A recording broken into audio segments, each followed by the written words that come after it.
So my inspiration mostly came from traveling different parts, of the world when I was with Microsoft and with other companies, just as travel and leisure. And I was meeting amazing group of artisans all over the world. Today we get to speak with Afshan Abbas. She's a technologist and a social impact entrepreneur. Afshan started her career as a software engineer at Microsoft, where she worked closely with business and finance teams solving big data problems. In 2016, she left her corporate job and co-founded Fuchsia, a sustainable shoe brand on a mission to empower artisans from Southeast Asia. As the CEO of Fuchsia, she worked on building the company from the ground up. Now, Fuchsia Shoes work with more than 120 artisans who have shipped over 20,000 pairs to over 20 plus countries all over the world. Let's listen in to this conversation and how I discovered Fuchsia Shoes through a Kickstarter campaign. Let's listen into the conversation. Thank you for tuning in to Hacks and Hobbies with your host, Junaid. We're visited by our amazing guests coming from all walks of life who want to learn their story, their struggles, and their journey on how they got to where they are today. So stick around. Afshan, thank you so much for coming on to the podcast. Thank you for having me. Absolutely. So going through the website, going through the Kickstarter campaigns, and I discovered back in 2014, I've been following the journey and all the work that you're doing with your team and the company. It's just so amazing and heartwarming. Me coming from Pakistan, born in Pakistan, and I know you're from Pakistan as well, and giving a face or giving a platform for these artisans is just so amazing that you're doing. So how did it get started, and what inspired you to step into that direction? So I am, before starting this company, just a disclaimer, I knew nothing about making shoes. I'm a technologist, and I come from an engineering background. I spent almost a decade working for tech companies here in Seattle. So my inspiration mostly came from traveling different parts, of the world when I was with Microsoft and with other companies, just as travel and leisure. And I was meeting amazing group of artisans all over the world, like artisans I came across in South America, in Asia. And then just being from Pakistan, I knew that, what kind of hard work and indigenous craftsmanship skills goes behind creating these beautiful products. And it really threw me off that there was no platform that would support the work of sure, there is Etsy's and Amazons of the world, but you still don't see the work and the products coming from indigenous artisans. So I decided to do something about it, and we launched Shoes from Pakistan. That's so awesome. And I think what also helped, and if I'm posing, let me know. What also probably helped is being a technologist and having the ability to travel and connected with the company. Because when you're connected and when you're in a company like Microsoft and other technologies, the network expands and you have access to knowledge base and ideas that also helps move that motivation needle forward. Exactly. And apart from that, it also becomes a part of, of what type of team and talent you attract to become and part of this journey. I had a really good network of really smart people I was working with. They helped me, support me, built this company. And, I have, just to kind of pull it off, we are a really good expert team of retail technologists and fashion designers to pull a fashion startup, which, we have done amazing so far.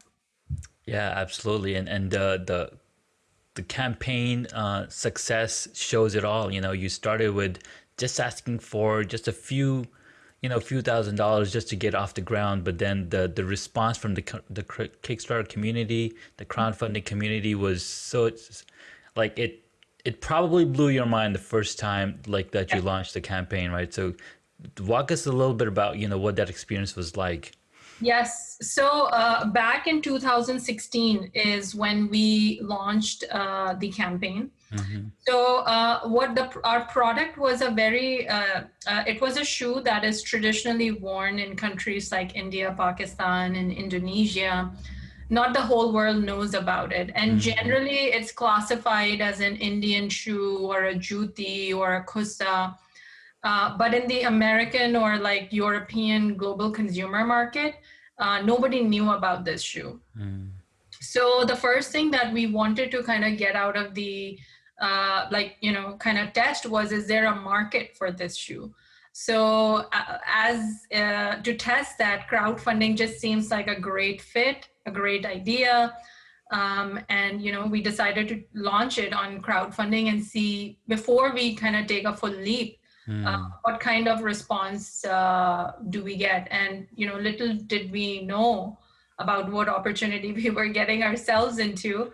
We were kind of blown away with the response, the results.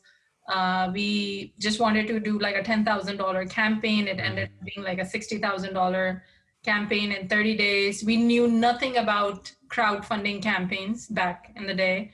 Yeah. So, it was our first campaign, and yeah, so we nailed it. Absolutely. And when you talk about getting the pulse of what the market is going to say for something that's brand new, Mhm. crowdfunding, crowdsourcing is definitely the way to go, because that way you're getting in front of people who are ready to spend the money, Exactly. right? And Kickstarter has created an amazingly beautiful platform for that. So Totally. And first, even just one thing I'd add yeah, go is ahead. even getting those customers of Kickstarter, when we were not product ready, we didn't have the product figured out, it was just conceptual, Hmm. was amazing, because, they were people who just, they were literally the founders of the company with us. Yeah. So they waited for, it took us 8 months to deliver the shoes from the time we took the order. We were just in like prototyping phase, and they helped us define certain characteristics in the product also. So it was the best decision we made. Absolutely. That's so beautiful, because you overnight create a new community, right? It becomes a community, and everybody's invested in it because they like the product, they like the vision, and they get to speak and hang out with like-minded people. So that's another big plus around it, right? Yeah. So once the Kickstarter campaign launched, you said it took you about 8 months, going through those prototype, getting those feedback from the customers or backers, and designing and creating just a product that they would love to wear and promote. So that was 2016. Hmm. So let's say you delivered in 2017. Yes. How has it been since then, and what inspired you to come up with this new product that you just closed on last week? Yes. So when we got done with our Kickstarter campaign, this was like early 2017, we launched all our classic ballet flats design on through our Shopify website. So now we're just like anybody who wants to buy our shoes, they come to our website, they place an order directly through the website, and then we make the shoes. They're sort of made to order, so we Mm-hmm. don't have any stock or inventory. But so far we have sold around 15,000 pairs of Wow. these shoes, and what the customers are loving about these shoes is like the beautiful embroidery, um, the piece that we worked so much on the comfort part of the shoes, so they're like it has become an everyday shoe. So we have customers who wear while they're doing grocery shopping, and they still want to look good. Mhm. They get like tons of compliments, which is basically why I started the company, or what pushed me to start this company. And Mhm. I hear this from my customers today, that they get tons of compliments because the shoes look so unique and so pretty that people come and ask them, where are these from? Where to get these Mhm. from? Um, so we had different customers. We had like teachers.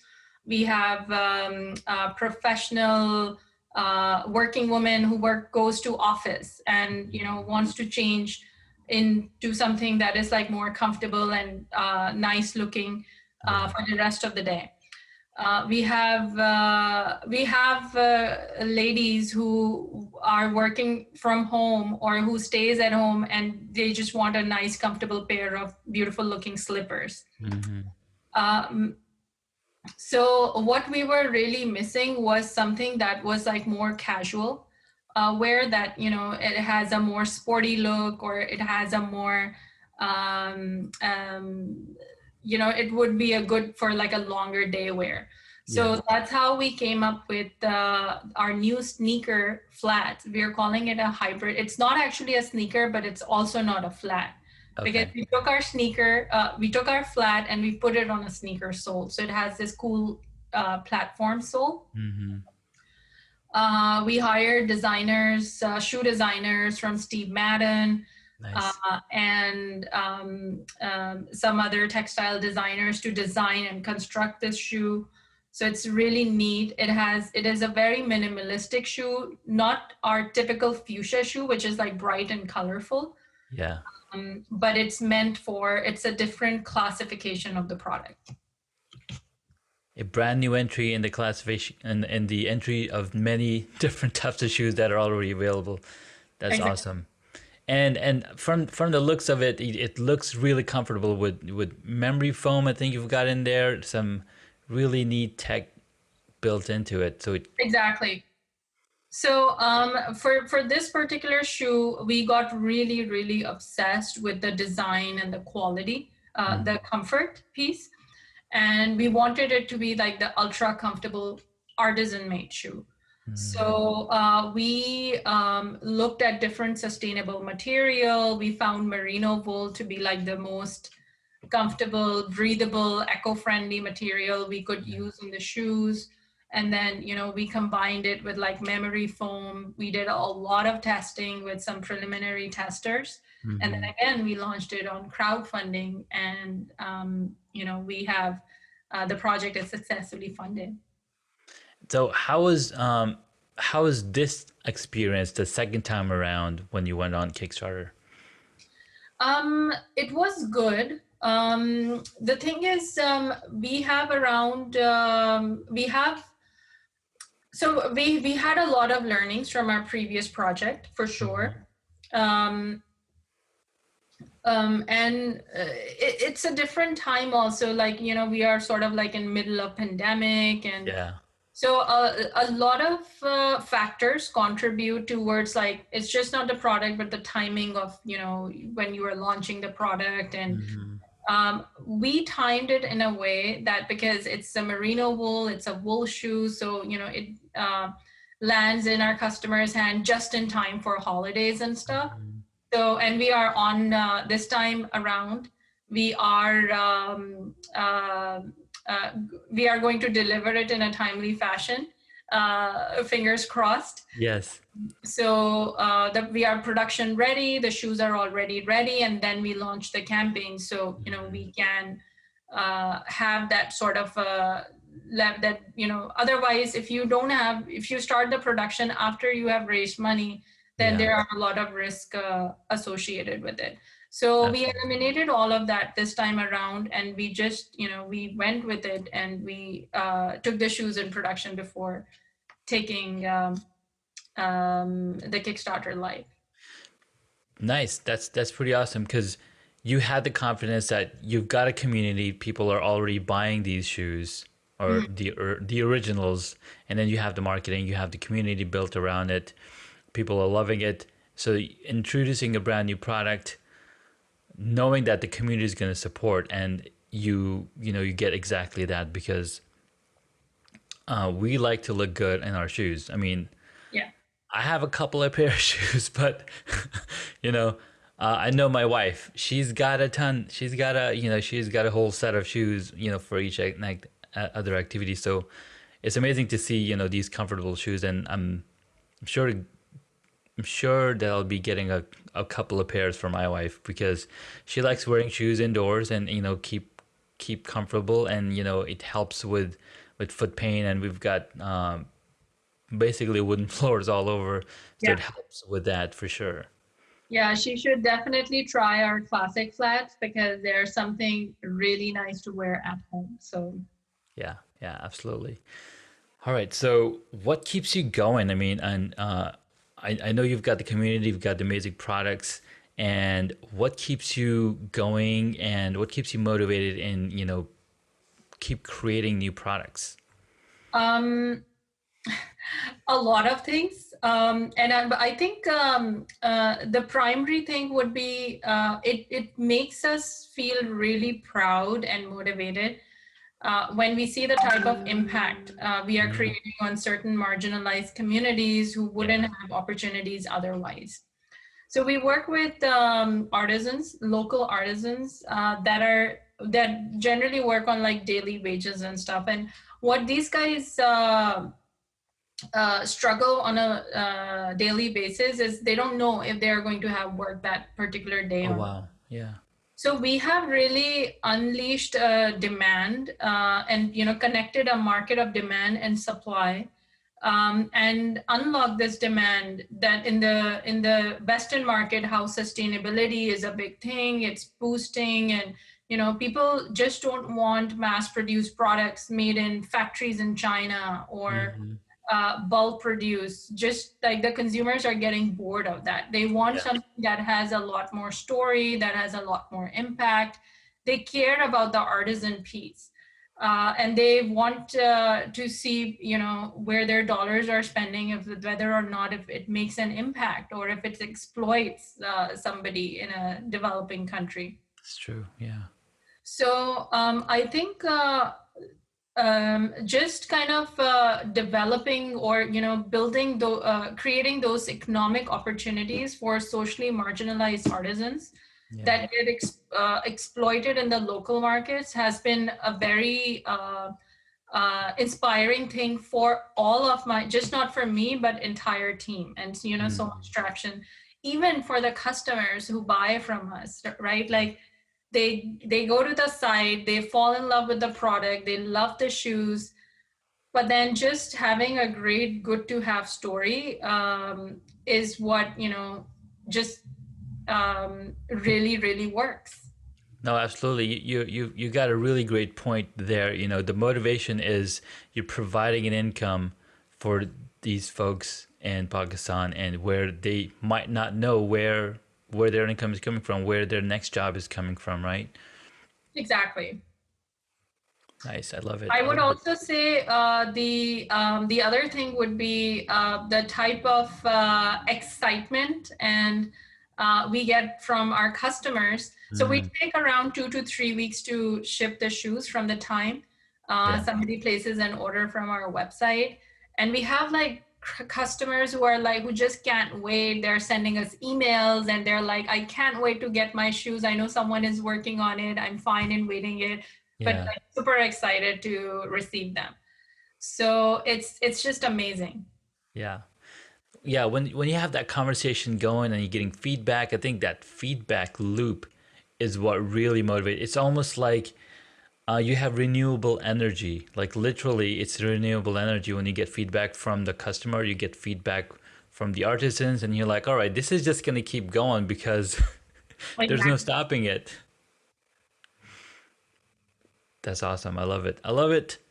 It's so inspiring. I was like especially entering like brand new without having any previous knowledge, how this is going to go, and then coming to this point is really inspiring because what the truth of the matter is, anybody can have an idea, have a dream, and make it a reality if they just take the steps and find experts, or even like just finding resources. And the beautiful part of the century that we're living in, Mhm. we can literally talk with anybody in any time zone.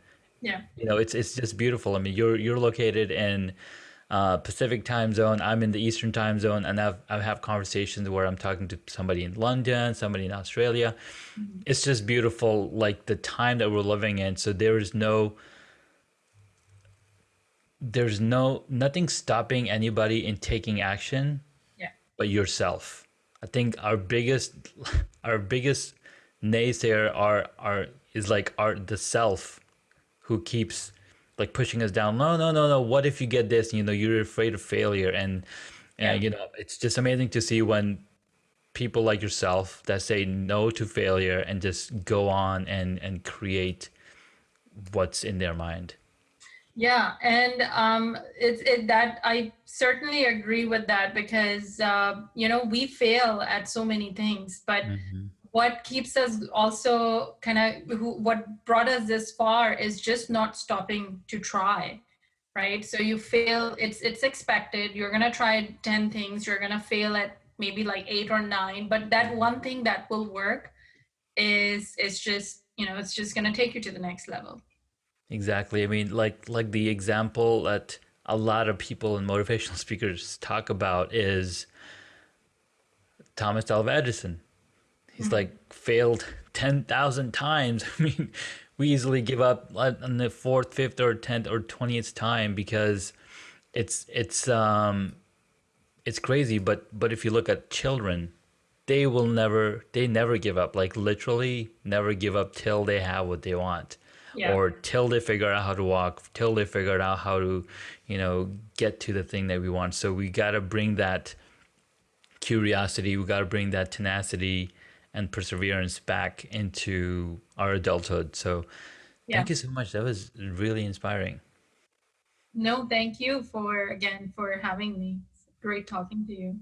Absolutely. So we've been talking with Afshan Abbas this entire conversation, learning about the journey of Fuchsia Shoes and the Kickstarter campaigns, the successful ones, and how she's created a community and created a platform for indigenous artisans to create products for people all around the world. So it's been really awesome. So at this point, what I like to do is I like to ask some questions that tie us together as human beings and brings that hacks and hobbies section around on into connecting with you on a totally different level. So I've got some really short questions. Let's see where we go. All right. What is the one hobby that you wish you got into? Star watching. Star watching. Yeah. That is a really fun one. I think couple of months ago, actually, before COVID happened, I lead a den of Cub Hmm. Scouts. So we went star watching. We they had a setup, outdoor setup. It was really cold, but outdoor setup would have like 4 or 5 different telescopes, and you can look in there. They're tracking Jupiter and Mars, and there's some I think there was some nebula far, far away. So Nice. it's really fun for the kids, and you come back into the room, the room before you go out, and they talk about the one thing that I noticed is they have red lights in there because it's Yeah. easier on your eyes. So really, really fun activity. Exactly. It is definitely a lot of fun. I used to do it Hmm. before starting this company, but now Yeah, I just don't get the time. But whenever I have time, I gather a bunch of friends and we all hmm, go for like stargazing and stuff. nice. One thing that I discovered around that, because I wanted to take some photos of the nebula, Yeah. and I put my camera out there and I start seeing these star trails. I'm like, what's going on? Is my shutter speed too high, or too Mhm. low? Because you got to keep the camera open long enough to get all that light in. Yep. And then I realized that no, I need a special kind of tripod that follows, because the earth is moving and then Yeah, those stars are going to move as well. So I'm like, oh my God, this is a whole new area of exactly. discovery. That was fun. Our next question: what did you want to be when you were a child? I think I don't remember that, but it probably has to be a doctor. Mm, When I was growing up, my family has this big craze of, just, like becoming a doctor in hmm. Pakistan. And my sister is a doctor. Yeah. And, but then, I just ended up being an engineer. Yep. Doctor or engineer, one of those two. And you're gonna go. Exactly. Yes. And I think now they're saying, oh, there's got to be a lawyer, doctor, like all those high paying positions.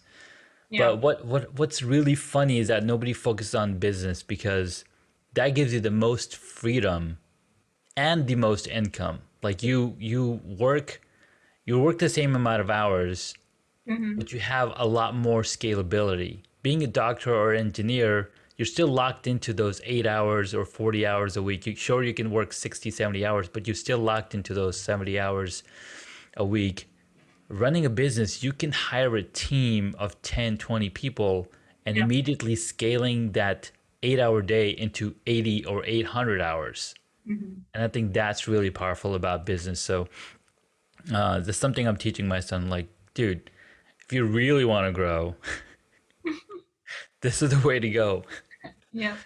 And following the passion, and then that's one of the reasons why I asked you the question, what did somebody want to be when they were a child? And if they had the ability and to continue on that path of being a musician or Hmm. being in that area, it totally changes your perspective of the world. So Yeah. thank you. All right, the next are some my favorite questions. What was your favorite movie or TV show? Or if not, and if none, how about a book? Um, what was so I have a lot of favorite movies, and usually I get really inspired by like, the inspirational movies. Mm. I'm forgetting the name, but it was Mitty, Oh um, yeah, with Ben Stiller. the Ben Stiller one. Yes. Hmm. I love that movie, and I can watch it like, I don't know, like a gazillion times. I just loved his adventure. Um, my favorite show from recent times would have to be like Game of Thrones. Oh yeah. Um, and trust me, I was not going to watch it until I just, decided to after so Hmm. many years of Yeah. getting tortured by my friends and everything. And then when I did, I just loved it. So, Hmm. Yeah, I was in the same boat. My wife started watching the show, and I was like, "What is this show?" Because I'm really into sci-fi more than anything.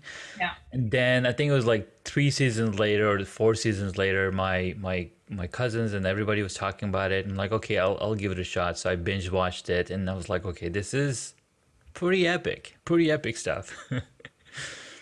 All right, next question. What movie would you choose if you got to play a character in it? Oh, wow. That's a tough one.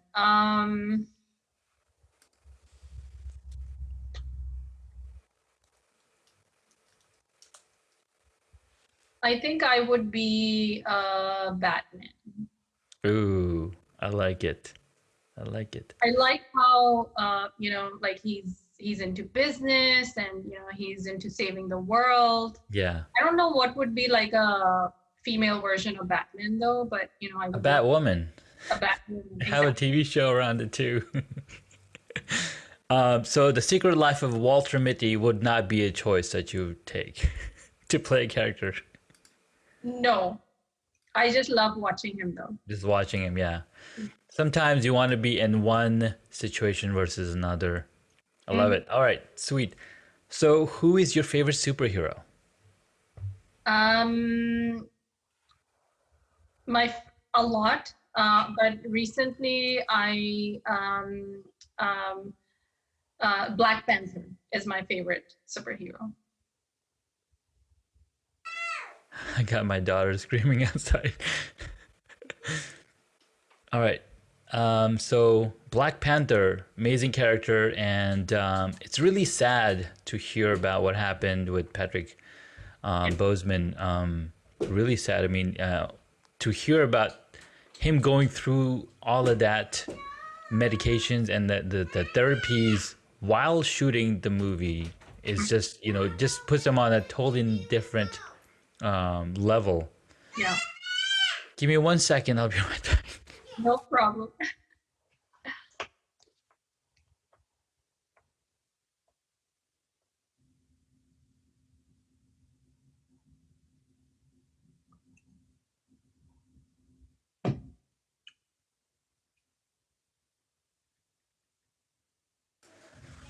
All right, I'm back. Sorry about that. No problem. 4:30 is their TV time. Oh, she can't wait. Yeah, she can wait. I took the remote controls away from them, so Yeah. you can just jump on. All right, next question, and the last one. If you were a board game, what would it be? Othello. I'm very black and white. Othello. My son used to play that game with his uncle in the back in the days, and I don't ever remember learning how to play that game, but it sounds really interesting. For Yeah. sure. Awesome. Well, Afshan, thank you so much for your time. This has been a ton of fun. We got to learn about your experience. Where can my audience find you? So go to our website, fuchsiashoes.com, and make sure you're spelling fuchsia correctly. It's Fuchsia, Fuchsia Shoes. You can get subscribed to our newsletter, and when you get subscribed, you'll receive an email from me. And if you want to respond and get in touch, respond to that, and we'll talk. Awesome. Thank you so much, Afshan. We'll be sure to include the links to the website, to your Facebook page. I think there's one on here on the show notes, and people can get in touch with you and get some nice looking kicks on their feet. Absolutely, would be happy to. All right. Thank you so much again. Have a great day. Thank you, Junaid. Take care.